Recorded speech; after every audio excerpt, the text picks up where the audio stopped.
Crimson Peak, a movie directed by Guillermo del Toro, starring Mia Wasikowska, Tom Hiddleston, and Jessica Chastain.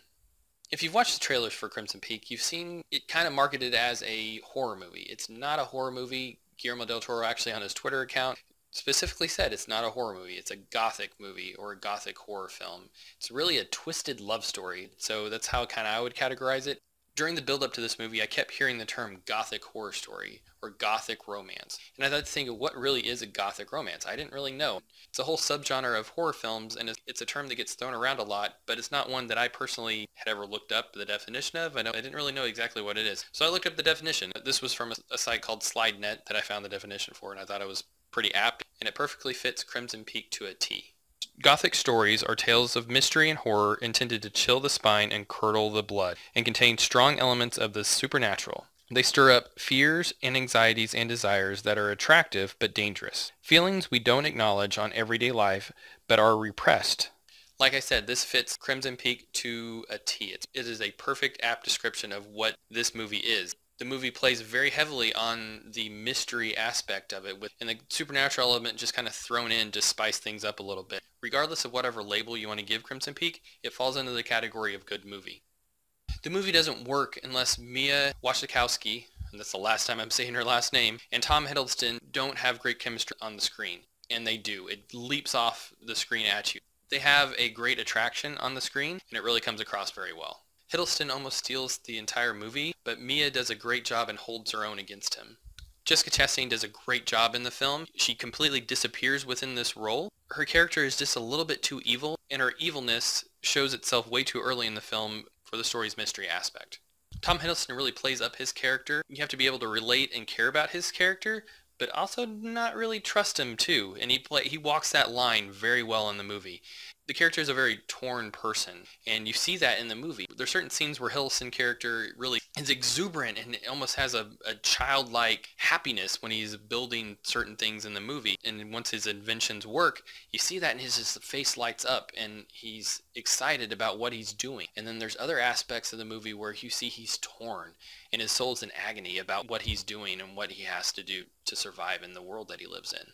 The only person I thought was a little out of place was Charlie Hunnam. All I saw was Jax on the screen from Sons of Anarchy. I hate to say it, but that's all I really saw in the movie. He plays a doctor in the movie who also is somewhat of a sleuth and a detective, and that storyline I think may have got cut out a little bit too. I think there may have been more to that storyline, but it seemed like it was edited out, and I think it was edited out for good reason. It didn't really need to be in there. He still does a good job in the movie. I just didn't believe him as a doctor in 18th century England and America. It didn't fit for me. I don't know why. Maybe other people liked it. For me, not so much.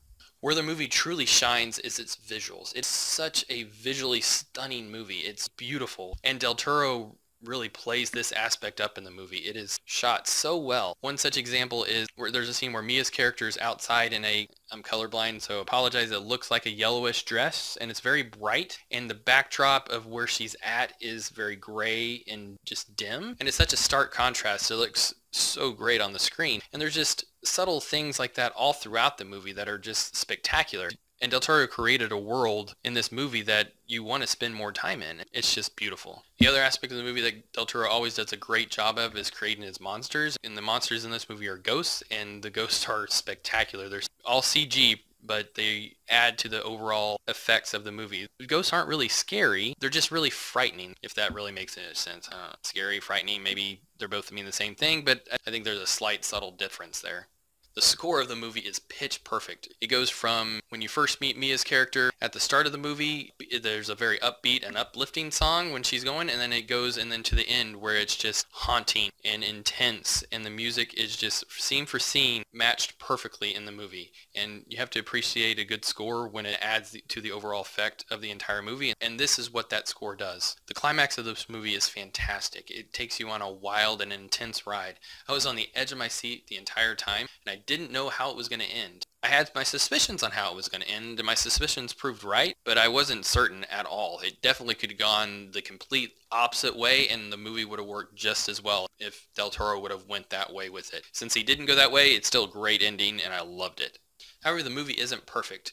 There are pacing issues in the movie, and I think the story could have been picked up a little bit in certain aspects just to move the story along at a faster pace. However, the movie is such a visual treat and acted so well, it really doesn't take away that much. The pacing issues are very minor in the movie. The bigger issue I had with it is there's certain aspects of the movie where there's weird time hops. You don't really know how long we're in this world we're living in.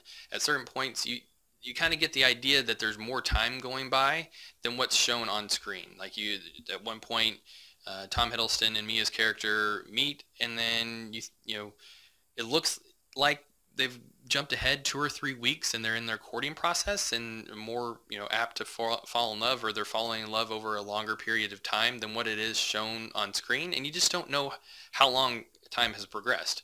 A good visual cue or a good part of dialogue could have really helped us along there. Say, hey, this is our third date, at something along those lines, to just to help the audience kind of gauge how much time has passed for our characters. I don't like the black fade to black in 2 weeks later. I don't want that in there, but just some kind of dialogue or visual cue or aspect to let the audience know, okay, hey, we're 2 weeks in the future now. That's all I would have really wanted. All in all, I really like this movie. This movie is definitely worth seeing. And you want to see this movie in the theaters simply for the stunning visuals it has.